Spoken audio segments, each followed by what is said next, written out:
الكريم في الأيام الماضية كانت عاصفة الحزم، ولا بد للشاعر أن يضع له بصمة في مثل هذه الأحداث، وهنا تظهر بصمة الشاعر نايف مهنا السناني، أداء صوت جهين سعد السناني من خلال أوبرية إنشاد.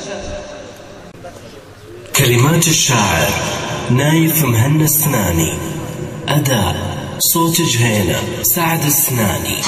هلا بالحزم والقوة، هلا سلمان عين الداب، هلا بالهيبة اللي بعد وهن الحال تحيينا، هلا بالنصر والتمكين فوق الفخر والإعجاب، هلا تكفى هلا سلمان فولنا وتاني.